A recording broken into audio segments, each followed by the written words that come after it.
Chấm điệp số,ខ្ញុំបាទឈ្មោះ លេ កំថោង គឺជាប្រធាននាយកប្រតិបត្តិនៃក្រុមហ៊ុន Check In Me មុនពេលខ្ញុំទទួលតួនាទីជា CEO ខ្ញុំបានបញ្ចប់ថ្នាក់បញ្ញាបត្រលើជំនាញ Computer Science និងបន្តចប់ថ្នាក់ Postgraduate Diploma លើជំនាញ Mobile Computing ពីប្រទេសឥណ្ឌាហើយខ្ញុំក៏បានបន្តទៅធ្វើការជា Researcher នៅប្រទេសជប៉ុនលើការស្រាវជ្រាវបច្ចេកវិទ្យា AI Machine Translation លើភាសាខ្មែរចំណែកការងារចុងក្រោយរបស់ខ្ញុំនោះគឺ IT Project Manager បញ្ហាប្រឈមដ៏ធំមួយដែលពួកខ្ញុំជួបប្រទះកន្លងមកនោះគឺបច្ចេកវិទ្យាមានការវិវត្តរហ័សពេកដែលធ្វើឲ្យពួកខ្ញុំមានកង្វះខាតនៃការអភិវឌ្ឍបច្ចេកវិទ្យា AI ដើម្បីដោះស្រាយបញ្ហានេះពួកខ្ញុំបានធ្វើការសហប្រតិបត្តិការជាមួយនឹងប្រទេសជឿនលឿនមួយចំនួនមានដូចជាជប៉ុន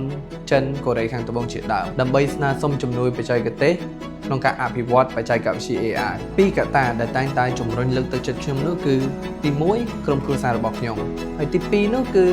ក្តីសម័យរបស់ខ្ញុំមានចក្ខុវិស័យនាំយកបច្ចេកវិទ្យាកម្ពុជា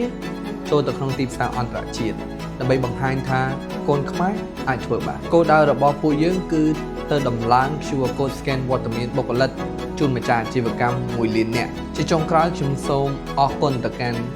Asia Prestige CEO Excellence Award ឆ្នាំ2025ដែលបានជ្រើសរើសខ្ញុំបាទជាម្ចាស់ពានរង្វាន់និងសូមថ្លែងអំណរគុណយ៉ាងជ្រាលជ្រៅចំពោះក្រុមការងារអតិថិជននិងដៃគូដែលតែងតែជឿជាក់លើចក្ខុវិស័យរបស់ Check In Me